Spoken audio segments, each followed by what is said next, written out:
So we'll pick up where we left off last class. We finished talking about k-means clustering, and I'm going to talk about a different type of clustering here.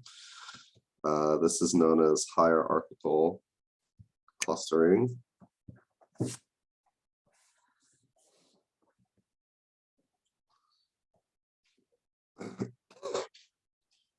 And this is also known as bottom-up or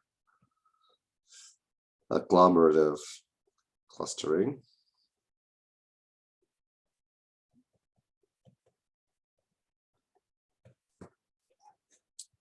It's not too uncommon to see all of these terms being used. So this is an alternative method. And one of the nice things is that it does not require pre-selecting the K.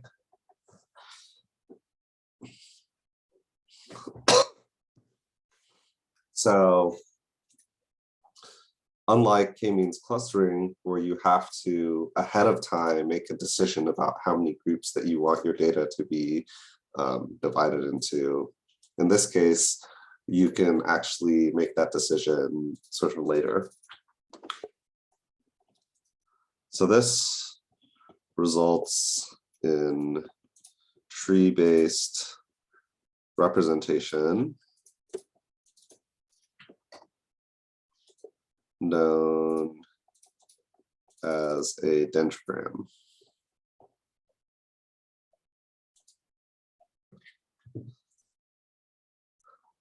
Okay, so what does this look like?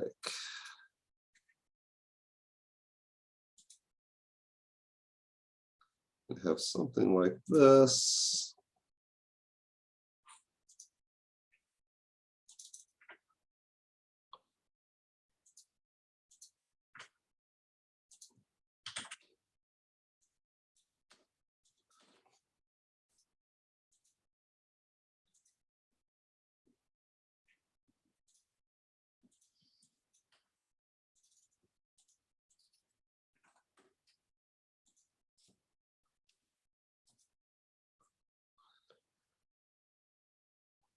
So this is an example of a dendrogram.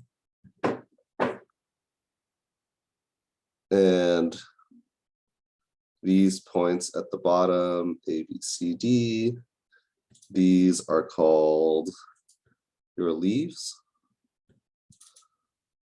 And then these guys are your branches.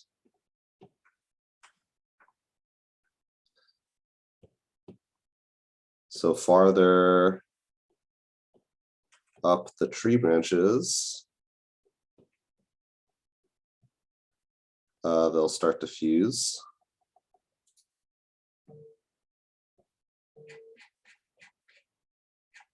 And the farther up, it also means the more different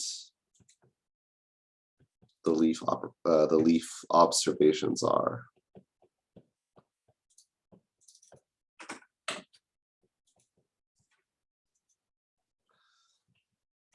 So we're going to come up with some kind of strategy for taking individual data points and basically applying this kind of leaf structure to it.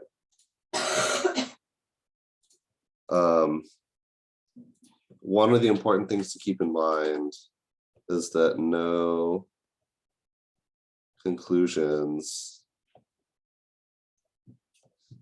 can be made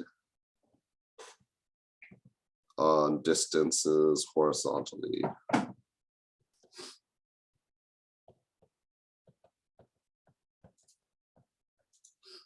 So you don't know if, for example, A is closer to C or D than it is to B, because the horizontal distance is not like a measurement of anything. It's all about the vertical. And the idea here is that I can make these cuts. So let me see. If I make some kind of cut here, this would result in 2 clusters.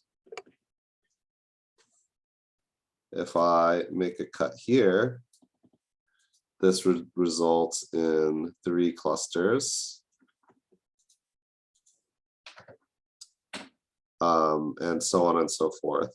So you can continue to make these cuts to have basically any number of clusters that you want.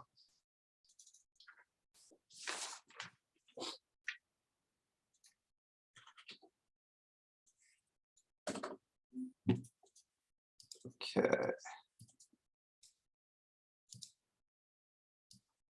So similar to in the k-means, there is some kind of procedure with which we can essentially build this tree in the same way that in a k-means, you can kind of figure out how to do an assignment into a group. So let me talk about that.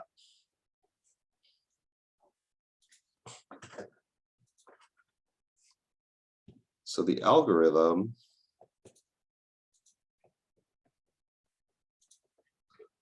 each observation, so the starting point is each observation is its own, is its own cluster. So you have a total of n clusters, n total clusters,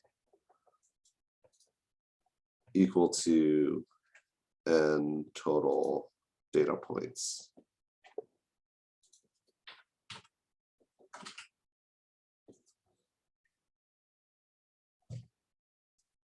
And then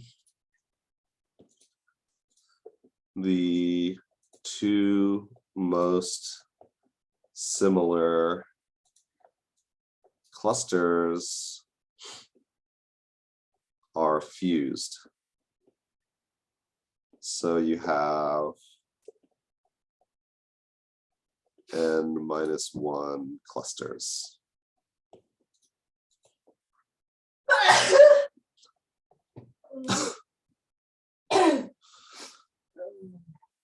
And then we simply continue until only a single cluster is left. Single cluster is left. Okay, so this is a very kind of different procedure than the k-means. Basically, you have a bunch of different clusters, one for every data point, and then we take, we basically compare the 2 most similar clusters, and then we merge them, fuse them into a single cluster. And so now that's essentially how you go from 2 branches of a tree up to these guys. And then let's say you have a third point, and that's the next closest cluster, and then it merges like that, right? And so you build your tree sort of backwards all up until you have just 1 cluster left. Okay, so now the question is, how do we consider 2 clusters to be like quote unquote similar?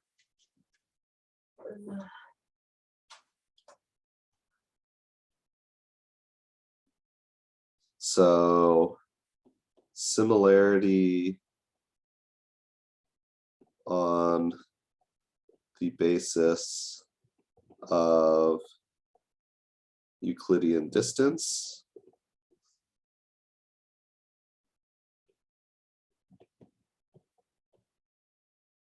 So this works for individual points.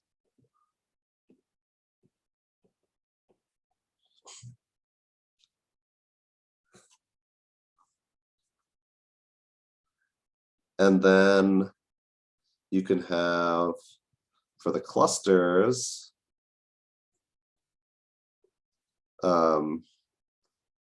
similarity based on linkage. And so this would be for the centroid of a cluster. And there are three types of linkages. You have complete, you have single,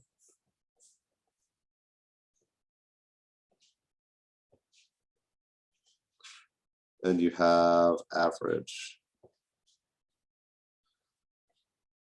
Complete is the largest dissimilarity.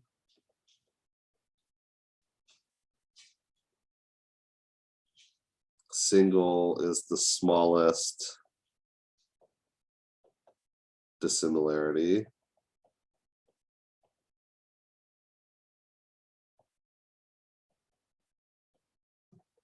And average is the average dissimilarity.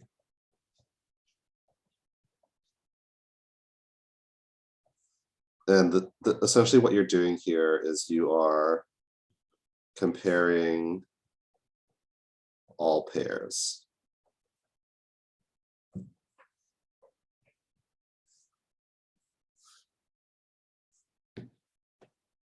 So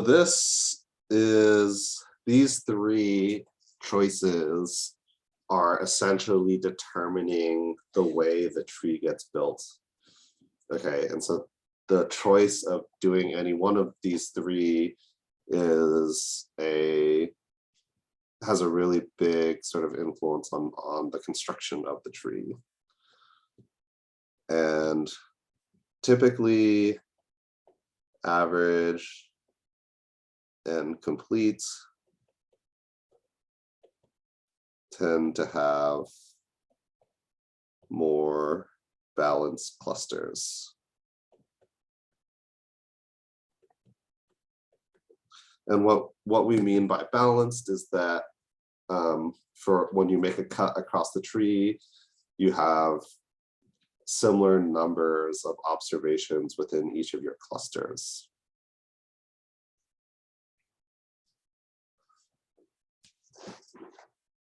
So we'll do an example of this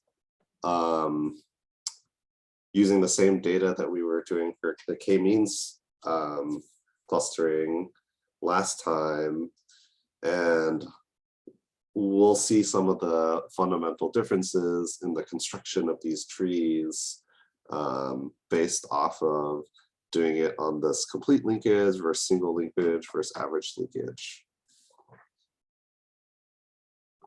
Okay. So does anyone have any questions before we jump over to looking at this example?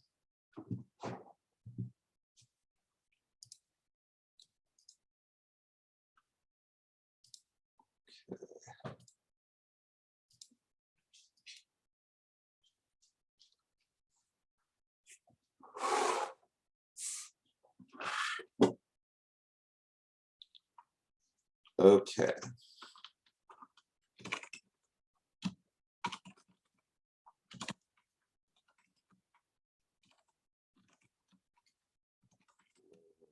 Couple libraries, and we're going to use our auto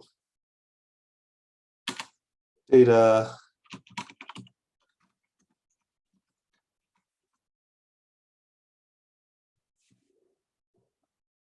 Okay. And I need to scale it like last time. So same type of idea, you're dealing with Euclidean distances, right? And so we want to, whatever parameters or variables that you are using to determine the clusters, you want to make sure that they're scaled. Otherwise, since it's doing Euclidean distances, whatever sort of largest size of values in your variables will drive a lot of the results. So we need to have something like auto.scaled.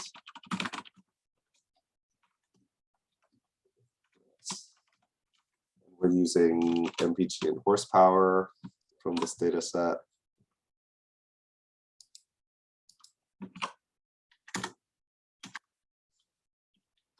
Okay, and we're going to look at 3 different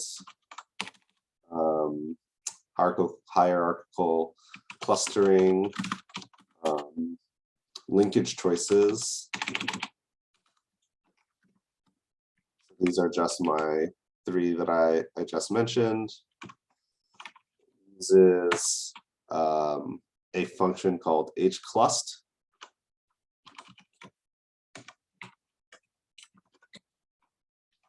And at the end of this function, you can input a method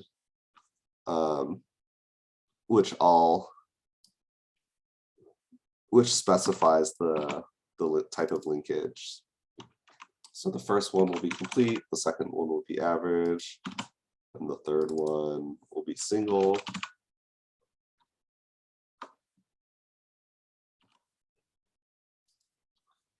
Go ahead and run all of this.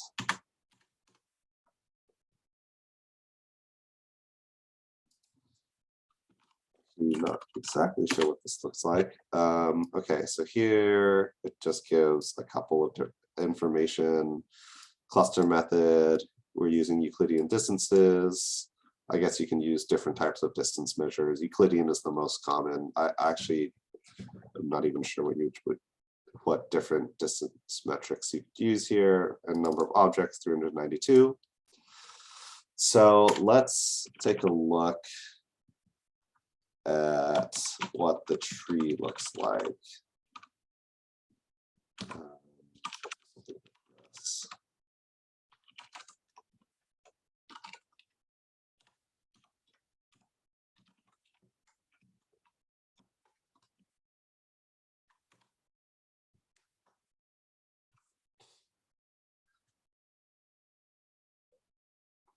So here is our tree.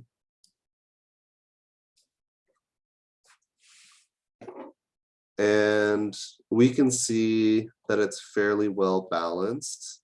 I can choose 2 clusters like that by making a cut there, 3 clusters like so, 4 clusters if I cut like here, and so on and so forth. So you can always sequentially have more and more clusters as you go down.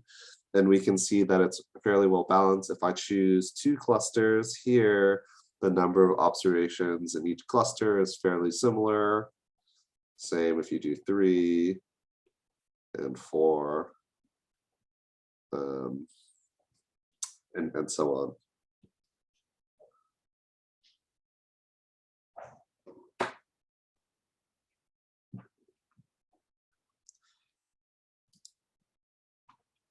We can see how these start to look a little bit different. So the average linkage will be fairly similar, I believe. Yeah, so it looks like this. You can see the differences here. But probably the most unbalanced is the single.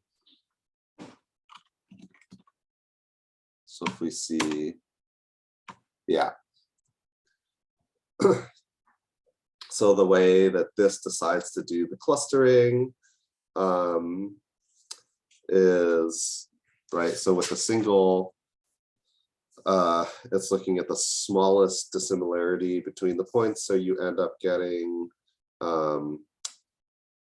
you end up getting single points as leaves on your branches as you go up. So that's why if I separate my cluster into 2 clusters, it's going to show what is the most. Let me zoom in here. So it's always going to show the point that is like the most different from your existing clusters as its own cluster. And that's why this is the most unbalanced. So if I have two clusters, this guy will be the point that's like the most different from all of my clusters. And that's a type of thing that you'll see kind of propagating through. You see, especially, you know, if I wanted to look at the next set of most different points, right? These guys here are going to be the most different from all the rest of the points. So this type of approach is a very sort of different, sort of like qualitative, like if you want data, or if you want your clusters to be organized in like a very specific way, right? Like if we want to look at things that have the least sort of dissimilarity within the cluster, and sort of excise all the points that are the most different from this, you'll end up getting these really unbalanced clusters. But you know, that's essentially what you're looking for. Okay, I see a question. I see a question. Is there no way to do 5 clusters? So you can do any number of clusters, right? In here, it's all about, you know, where you decide to make your cutoff point. And so we'll see how to do this in just a second.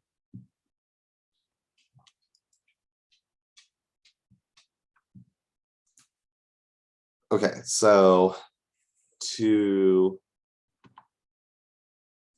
select and assign the clusters, you do something like this. So I'm going to make a new column called hcclusters.2 inside my original data set. And that's using a function called cut tree.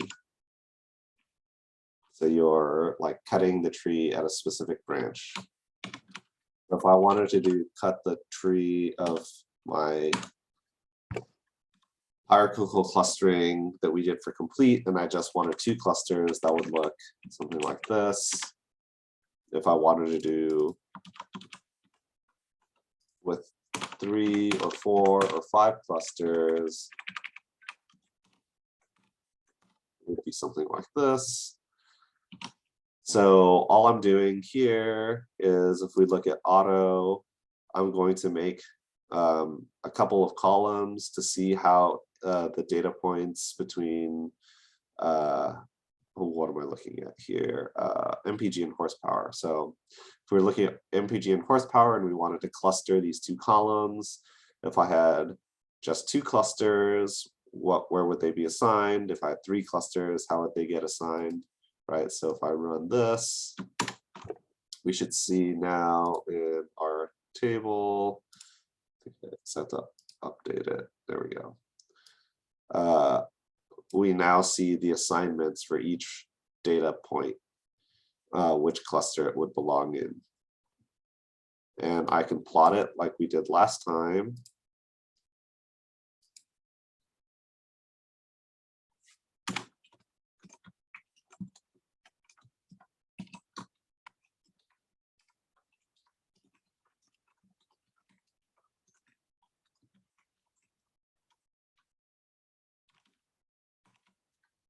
See what this looks like.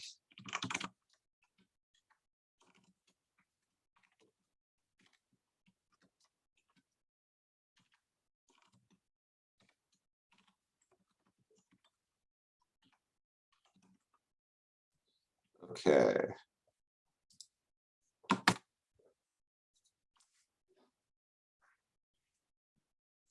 So this is going to be pretty similar to the k-means clustering. And let's see if that holds true for having more clusters. This actually looks a little bit less balanced than k-means.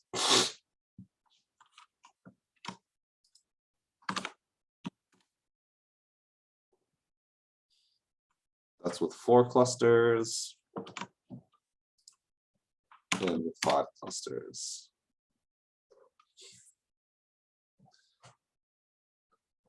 So again, this is for unsupervised data. If you want to create subsets of your data to be organized based off of some sets of parameters. In this case, right, we're doing MPG and horsepower, and now we can, if you want, kind of separate these into these sort of five classes.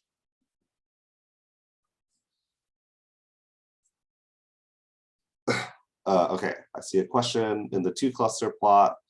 What does the 331 in the tree diagram mean? Okay, so let's look at that really quick.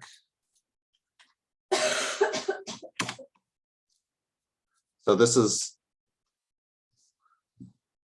each of these points refers to a data point in our table. I think this is probably just the 331st row. Is that right? Let me see.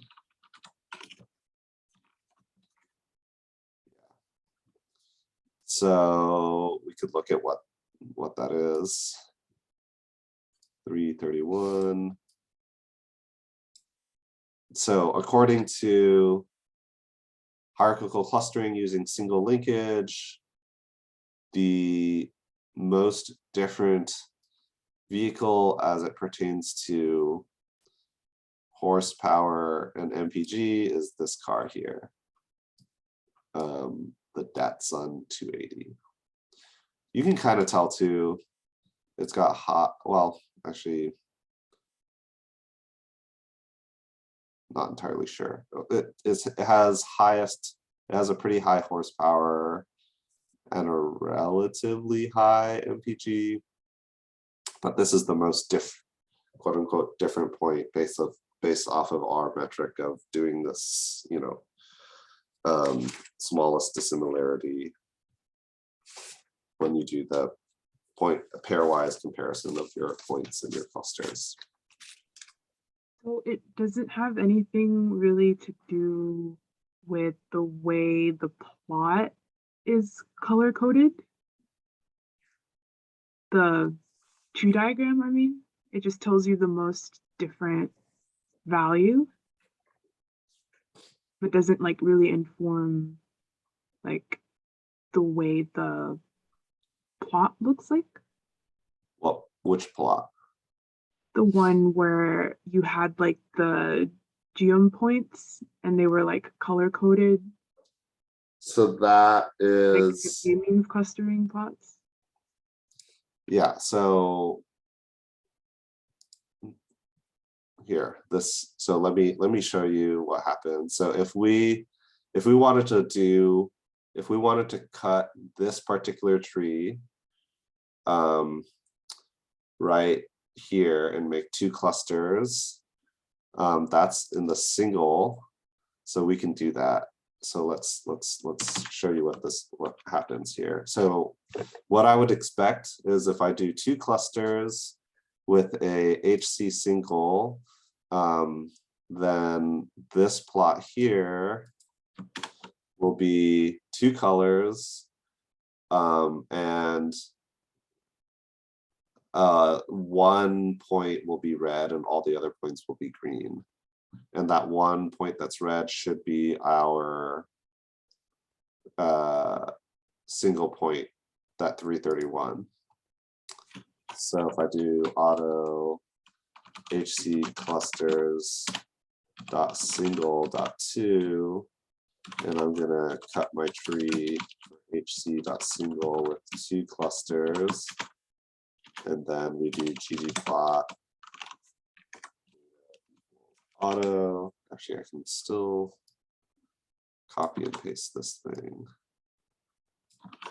Except now I changed this to dot single. Okay, so it's this point right here, as you can see, is considered to be the most different from all of these points, okay? And this should be the one that we were talking about. This looks like it's about 130 horsepower and about 130, or sorry, and about what, 33 mpg. So yeah, that's 32.7 and 130. So it's this point here. Does that make sense? Yeah, that makes sense. Thank you. I didn't realize that we were switching between complete and single. Oh yeah, yeah. So if you see the one that I'm doing the cutting on is HC complete. So yeah, this is the tree that we were doing the cuts on.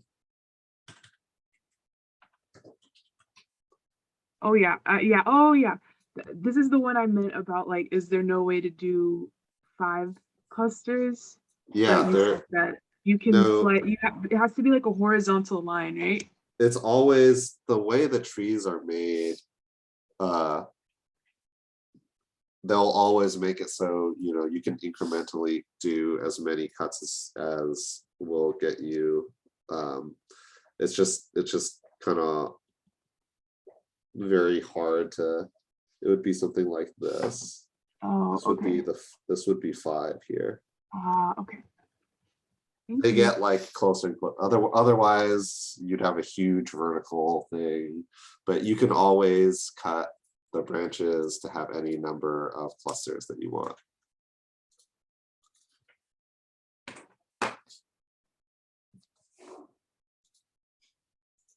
Okay, great.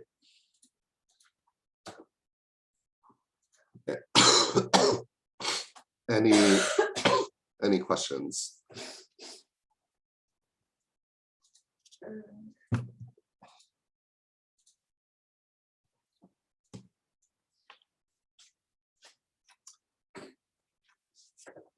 Okay. So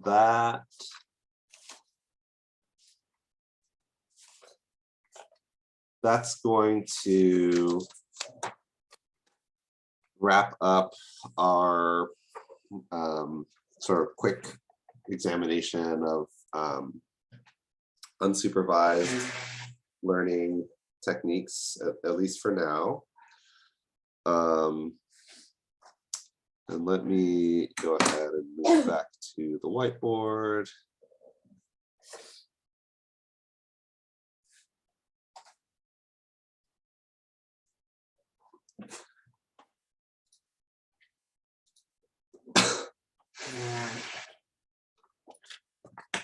So I have some kind of flex topics that we'll talk about today. There were some folks who wanted to look at particular things. So we'll talk about that today. So we're moving kind of back away from this direction that we've been moving towards, thinking about mainly focusing on prediction and sort of these non-parametric approaches, right, where we have different methods of looking at let's say less non-linear data.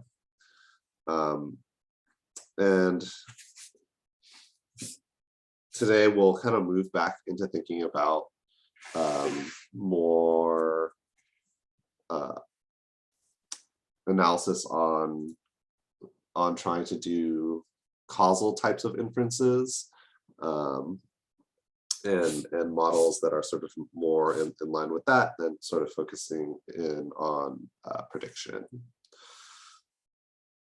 So these techniques are pretty common in econometrics and more sort of social sciences, but they're pretty powerful tools.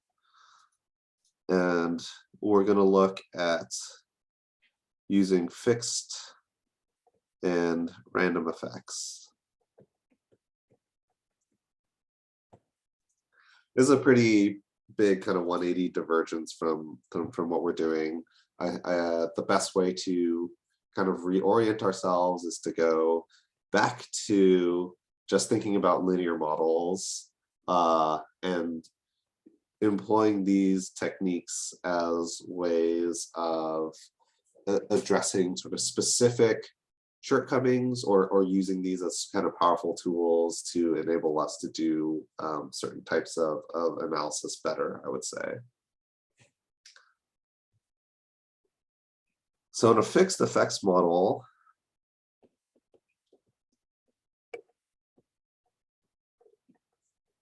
this is a type of regression model in which the group means are fixed.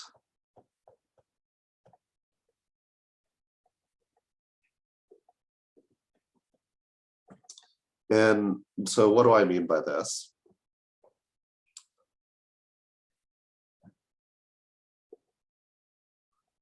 Let's suppose you have data that looks kind of like this, where you have IT, so you have multiple sets.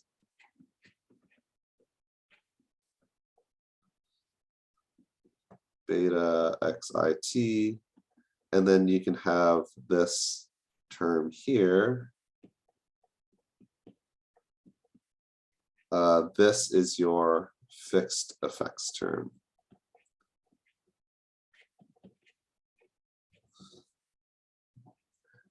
And the whole idea behind doing something like this is that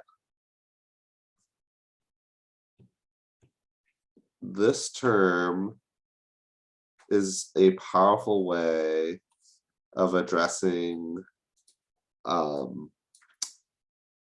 trying to control for omitted variable bias.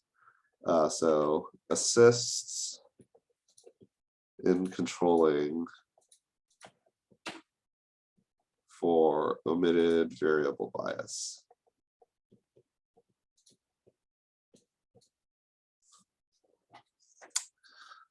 Okay, so I'm gonna kind of demonstrate this with an example. So it's kind of a practical example of an easy application of like a model that I may have used before. So suppose you're looking at like vehicle sales, and you have data that might look something like this. Year, state, sales. Okay, let's say we have 2020, 2021, 2022.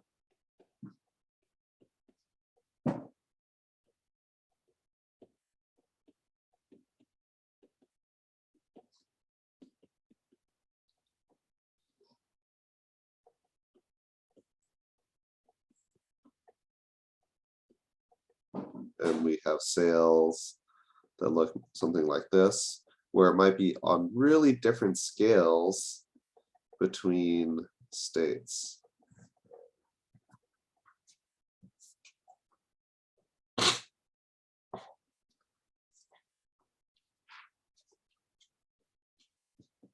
So normally,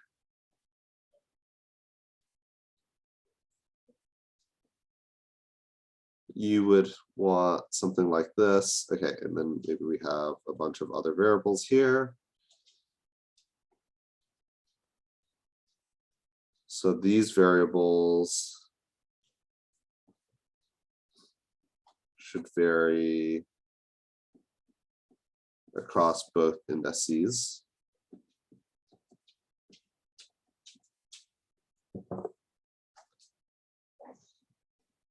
And you would want to ideally control for a huge set of explanatory variables, right? So what are the age differences between states? Okay, I'm just gonna have state as a subset S.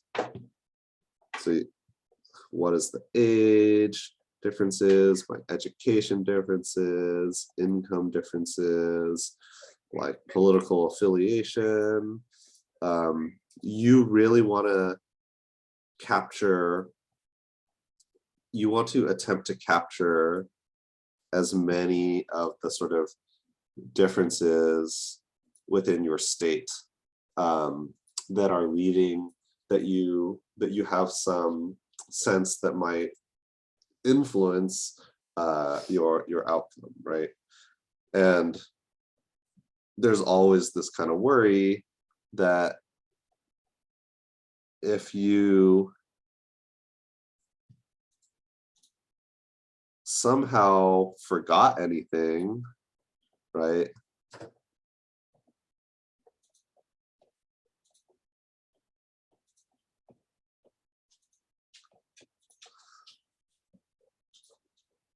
Then you would have omitted variable bias, which could influence things that you might particularly be interested in. Right? If you have things that aren't captured here that end up in your error term, that could make that you could bias your estimates for the betas that you're actually trying to measure. So in here, we've got to make sure you capture all possible differences between, let's say, California and Texas.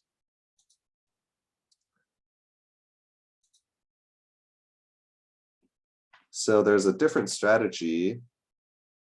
So compare that versus a model that's doing fixed effects. So in this case,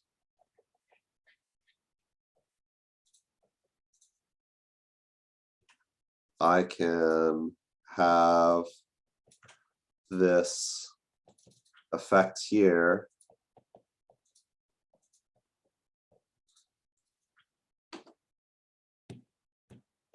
where I allow this group means variable to essentially get everything about those states that are different and sort of lump it into here. And so you don't necessarily care specifically about what the value of this is. You care, what essentially you're trying to do is to make sure that your beta of interest is not being influenced by omitted variable bias, because you've literally captured all the sort of differences there are about the state with this fixed effect.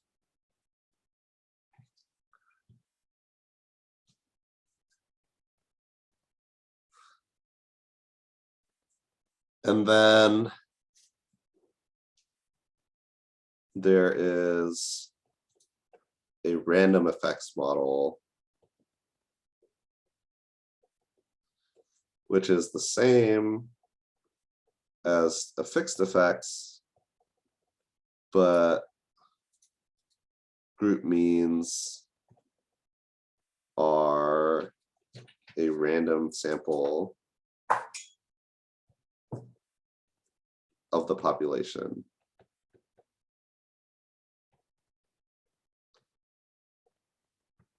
Rather than being fixed. So both of these can help to deal with this omitted variable bias issue. And these are sort of these powerful tools that allow you to control for sort of large systematic differences in data sets that you can leverage in ways that are that can kind of like sweepingly take into account a lot of the omitted variable bias that you might run into by not being able to capture stuff across like a huge number of variables or across data that might not even exist.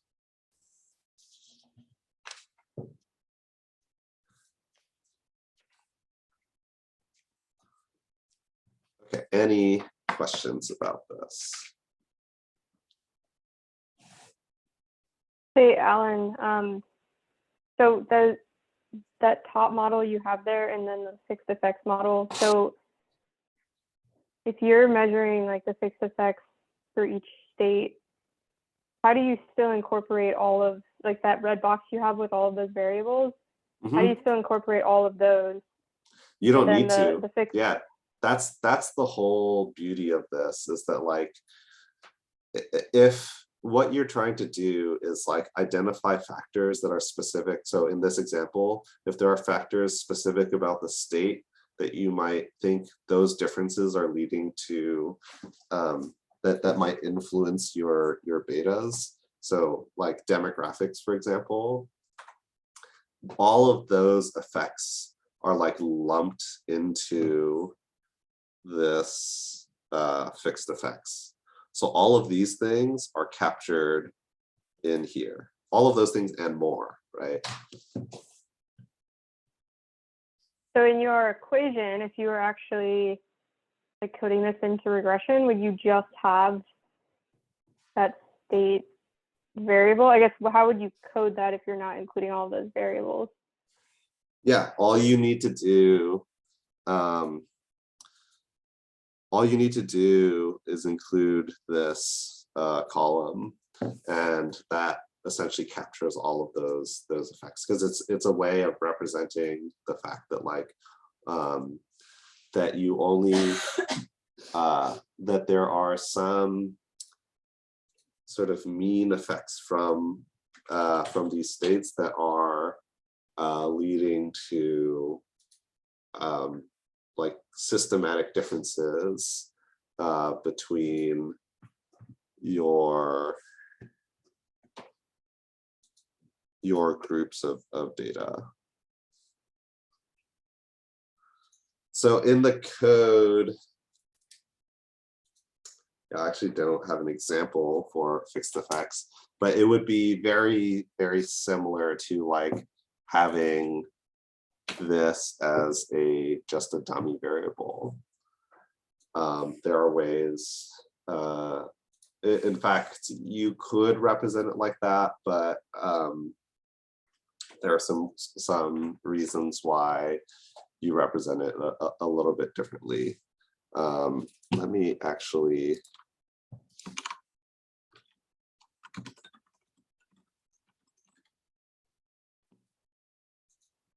So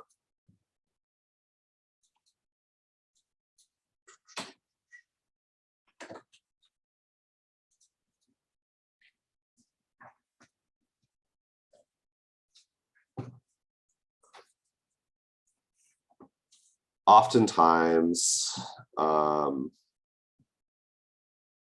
yeah, so oftentimes you can actually do the same thing with just a dummy variable, but I guess the proper way you can do this in R. I think I think there's a package called PLM library, PLM, and then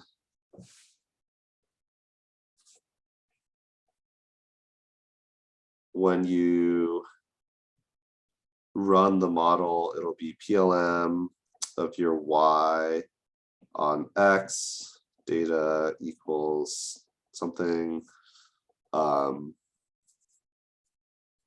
and then for whatever variable, let's say x2 is your fixed effect, then the way you do this is you say index equals x2, model equals within. So in that particular example, right, I would have put state here, and this would be sales and then everything else.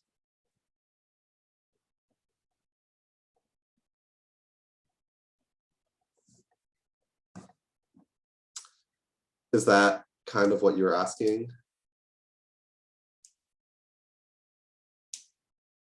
Yeah, that's helpful. I think this is going to be pretty relevant to my group's project, so that Okay, might give you an example to work with. But I mean, we can talk about that offline. Could you go back to that other page if it didn't delete? sure. Over here. Perfect. Okay, thank you. Mhm.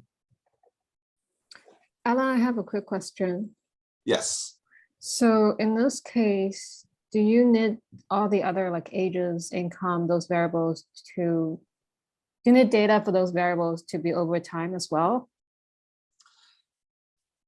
Yeah, okay. So good, very good question. I assume that these aren't changing over time. Otherwise, this doesn't work. Okay, so So that would be the latest age and income number, population number. well, so yeah.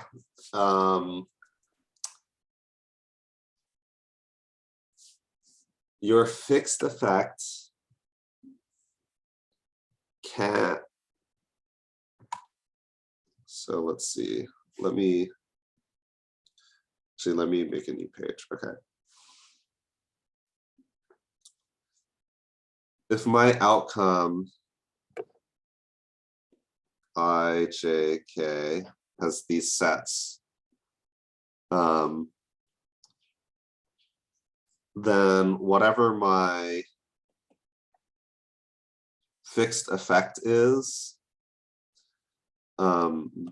this cannot vary, or this, let's see, we'll say this fixed effect variable does not capture anything that varies over J and K. So whatever your fixed effect is, it captures all the systematic differences only across that specific index. So my example is not a good one because these demographics here, like in theory, are changing a little bit over time. And so it might be reasonable if they change very small, right? But the fixed effect, if you think about what's happening, is it is capturing the systematic difference between California and Texas. But if these are also changing over time, then those differences would get you'd run into the same issue where you have some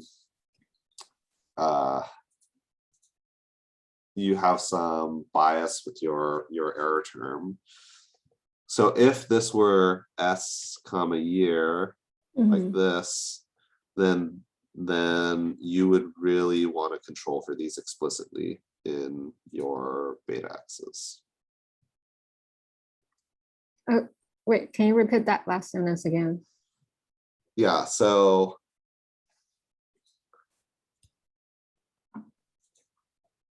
let me jump back over to this thing. If okay, yeah, so okay, the best way to think about it is this. let's say I have a bunch of variables A, B, C, D, E, F, G. Okay, and then these guys might look something like this. IJ, IK, K, J, I. This term here, so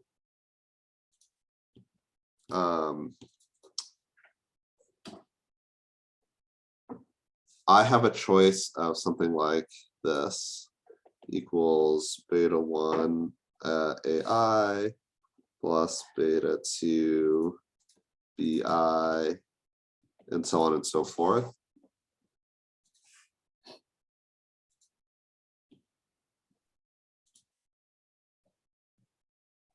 The fixed effects term allows me to get away with not including any variable that is only varying over at the same sort of dimension. But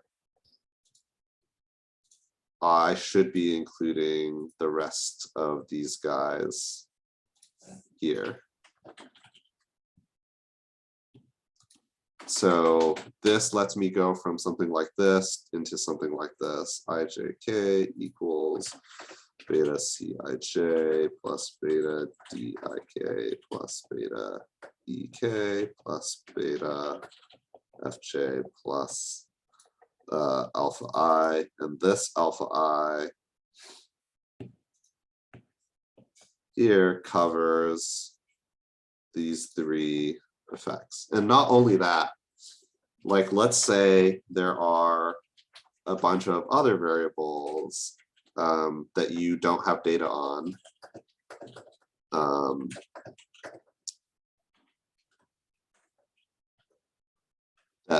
That exist and may influence the error term.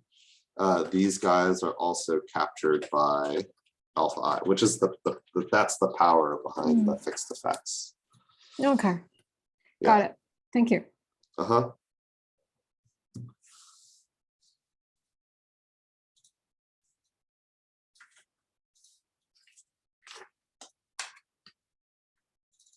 Okay. Any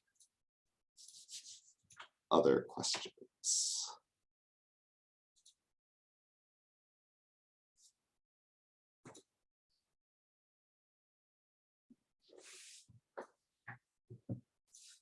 Okay.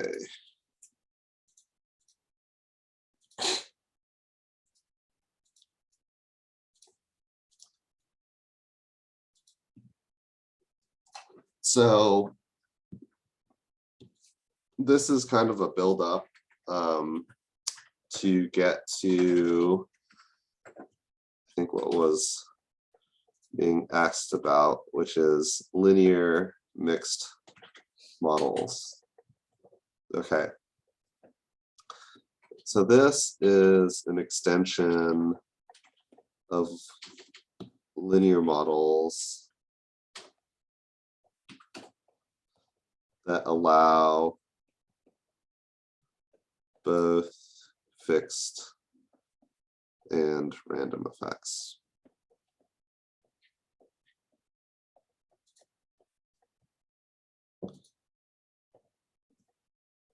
So this is particularly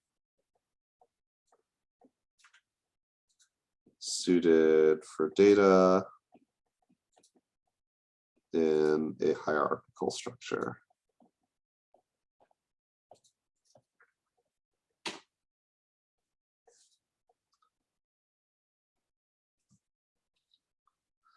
So consider something like this.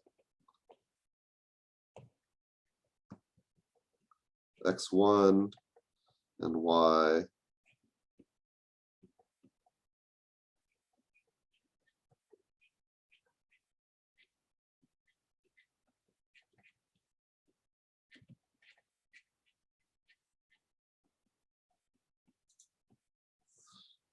And I might have some line that goes through like this.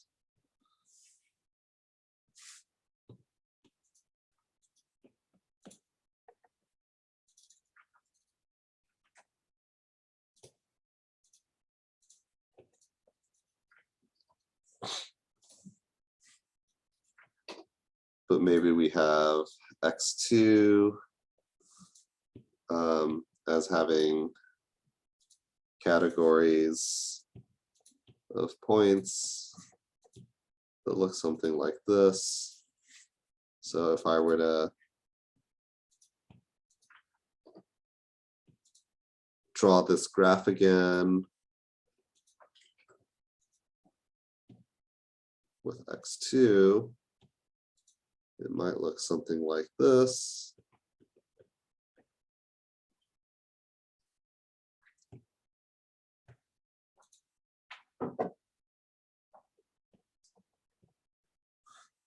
And now, you know, I have this sort of 3 clusters of data points here.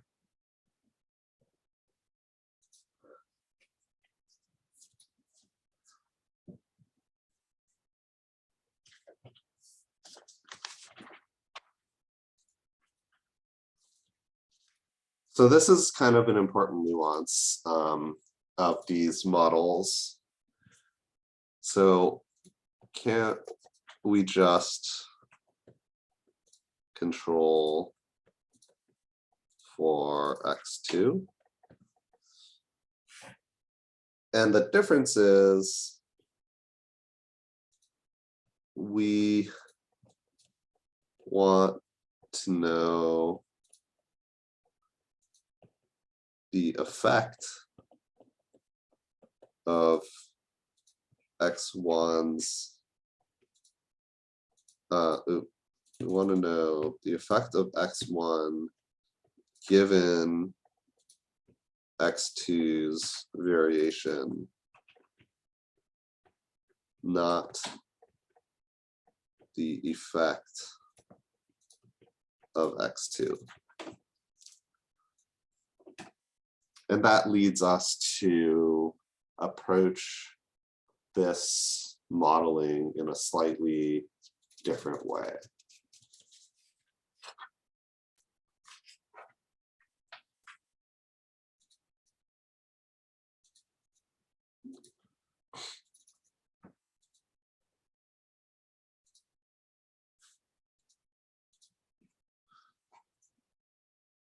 So our equation ends up looking something more like this.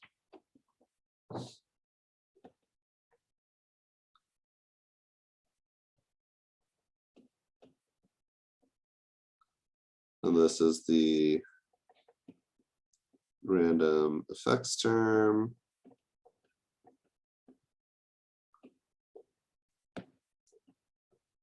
Oops, what did I do?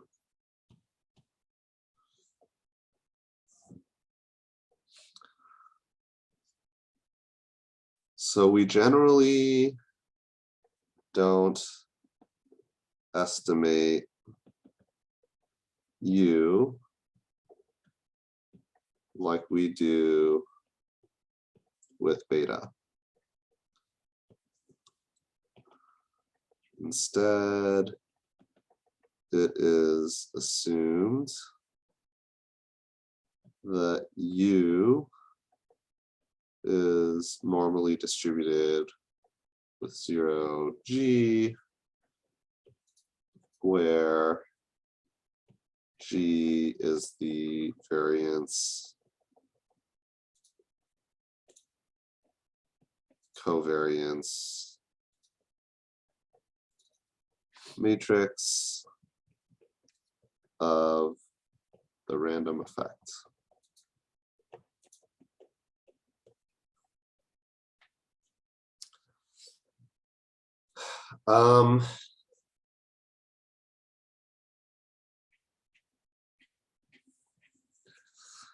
And then your fixed effect term might make it so this mean is different here.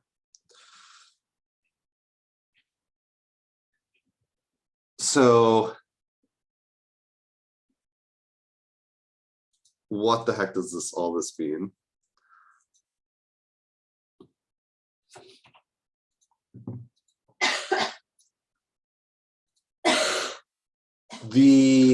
If we look at this plot here, you can kind of qualitatively understand the difference between a model that's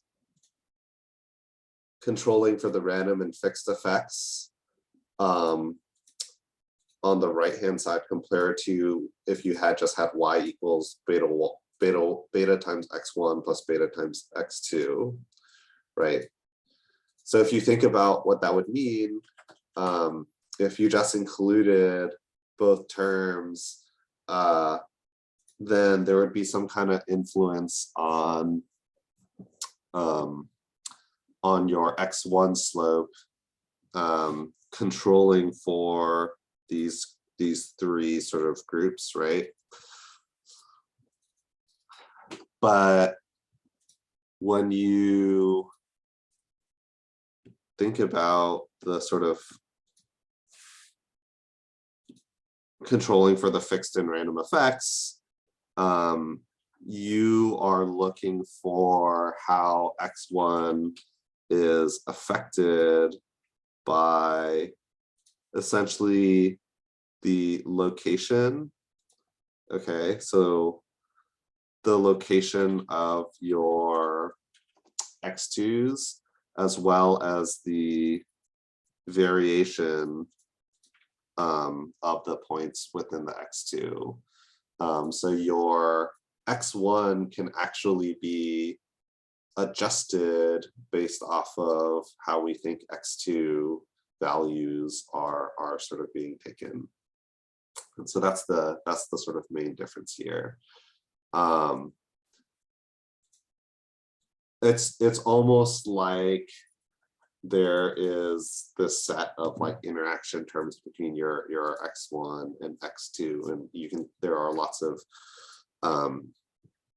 practical applications of this. If you're doing some kind of like if x2 represents some kind of like cluster of like individuals, right, then you might assume that whatever your x1 is could be influenced by what group of individuals that you're looking at. So that's kind of what you're doing here with your mixed models.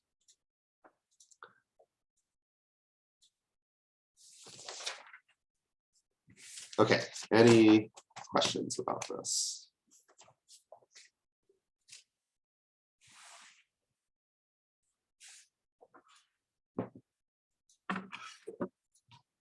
All right, let's jump on over to doing this in RStudio then.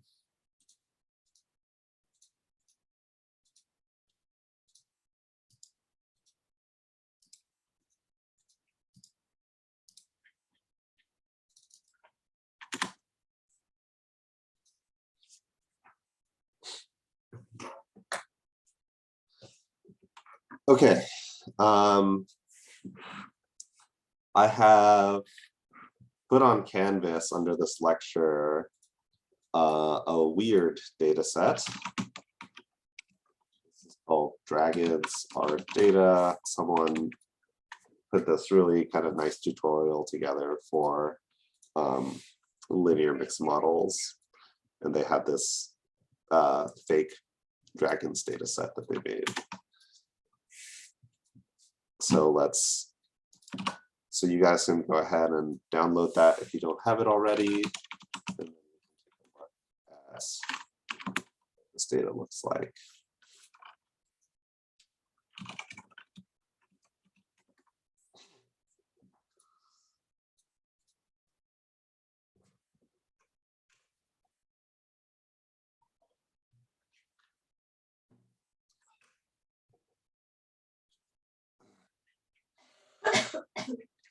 So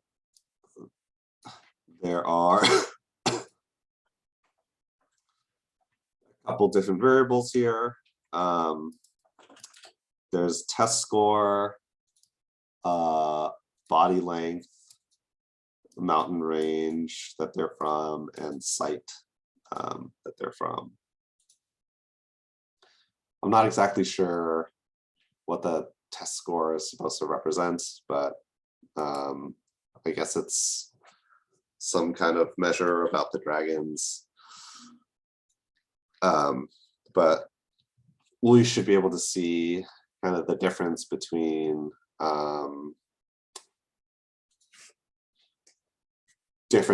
doing it with just controlling for this X2 example versus doing it with this linear mixed model.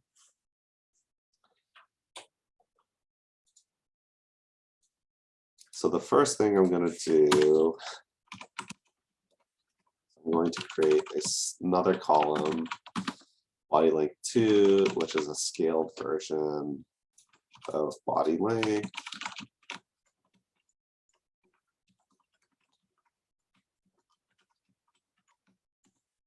Okay. And let's do regression here.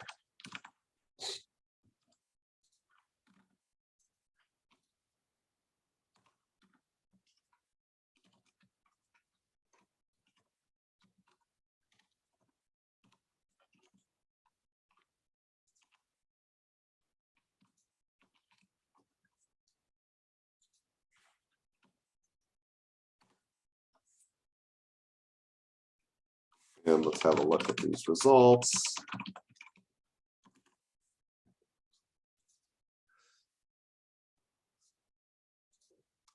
Okay, so it looks like the score is really nicely explained by this standardized body length.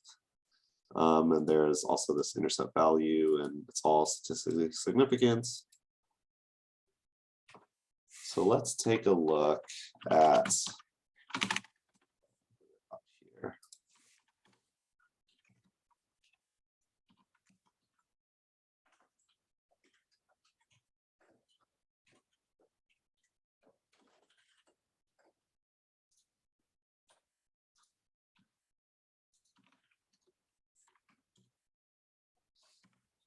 A plot of the body length versus the test score. And let's include our fit line.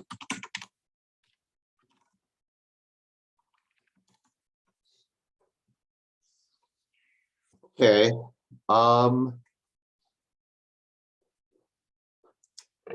Looks something like this, not bad. A lot of variation though, right? We can see looks something like this.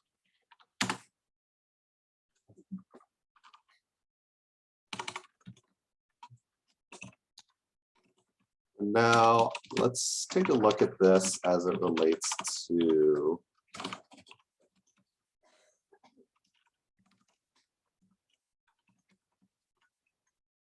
the mountain ranges in our data. Let's see what happens.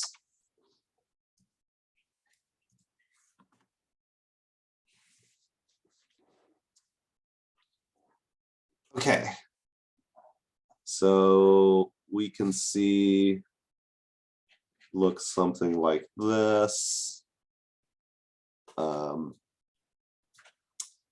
And the regression line, right, kind of moves through all these. But if we actually go ahead and separate these out,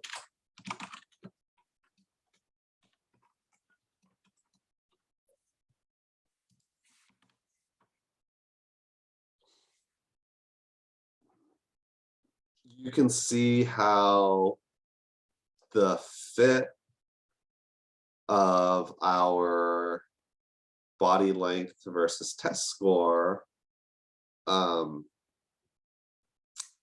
is sort of going out of bounds for any sort of one particular mountain range, right? And the fit might not actually be as good when you're only looking at sort of one of these individual groups. Okay, so hopefully that all makes sense. So then, the way that we've thought about this before is,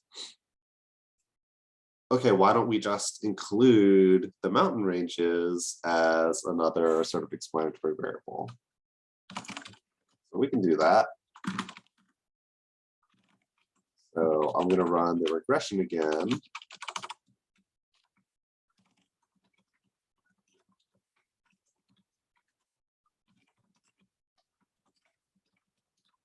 Let's see what happens.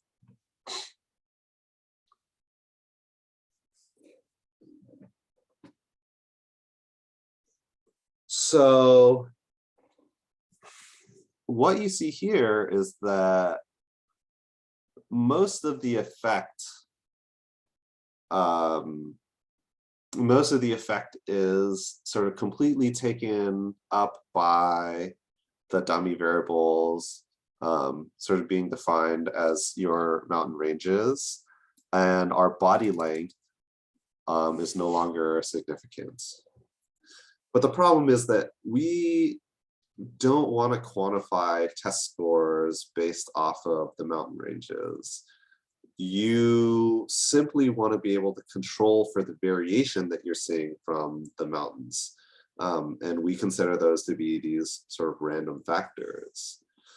So we need to take sort of a different approach here.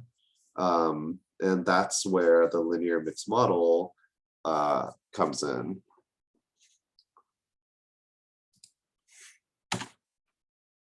So you need a new library here, LME4. So go ahead and install that package if you don't have that already. And let's take a look. So here I'm using LMM, which stands for linear mixed model. That uses this function LMER. So we're going to do the same thing. This time, the way this is done is you have one with this vertical line, like so. And this indicates the random effect control in your linear mixed model.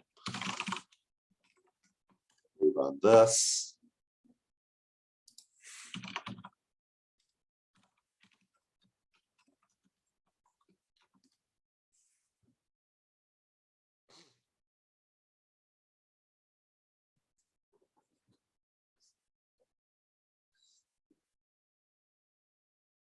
Okay.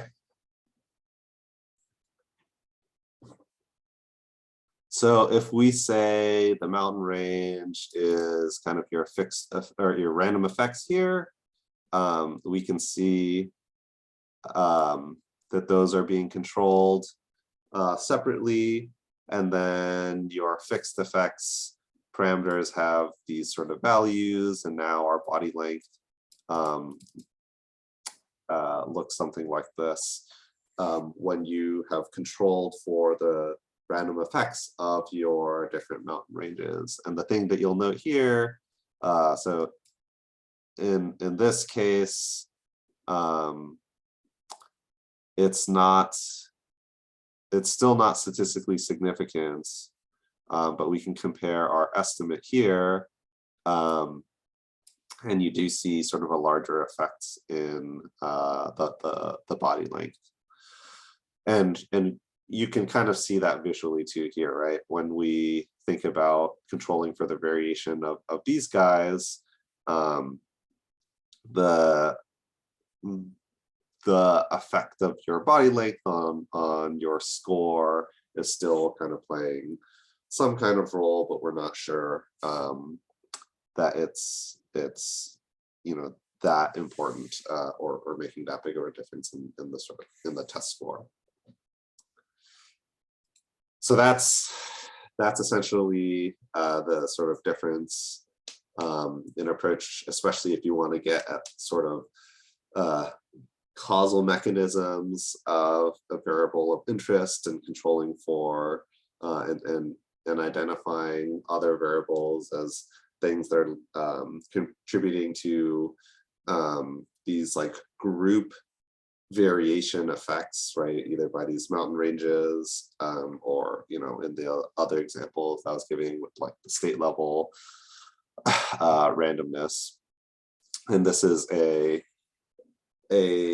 sort of powerful approach that you can take to trying to hone in on some of these causal effects and being able to control for these wide swaths of variables using random effects and fixed effects within the model. Okay, any questions? What would be the linear mixed equation? Okay, yes. So that would look something like this. For this particular example, we would have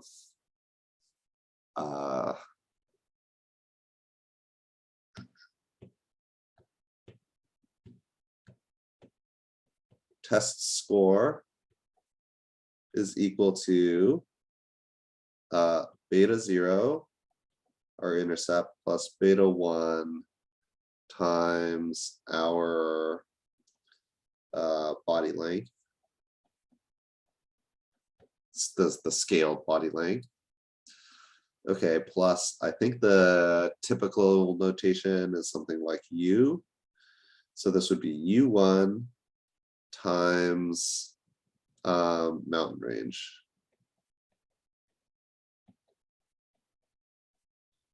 Plus your error term. And this would be I. So, and then this is not estimated as a beta. We would assume that this is distributed as something like this.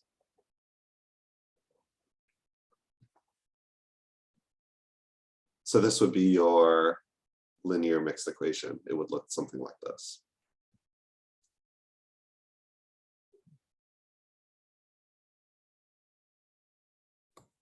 I have another question. So in what kind of situations or what type of the data should I also consider random slope rather than just the random intercept as the mountain range in this example?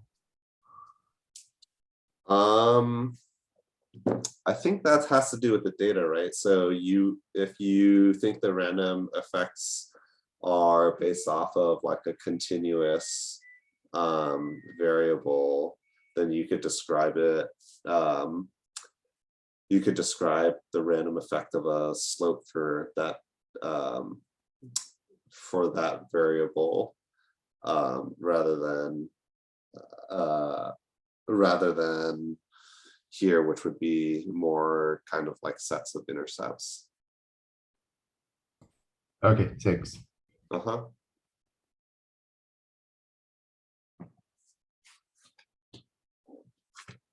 Okay. Any other questions about this?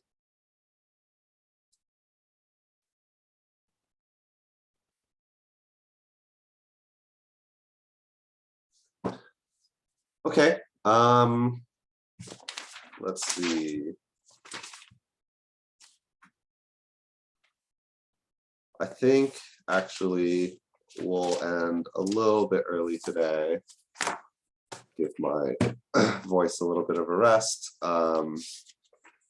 And we will pick up next week thinking about, yeah, kind of summing up a lot of what we've done, backing out to thinking about more generalized forms of our linear models, and then moving on to some, going back to the prediction territory, thinking about some other machine learning, classic machine learning algorithms.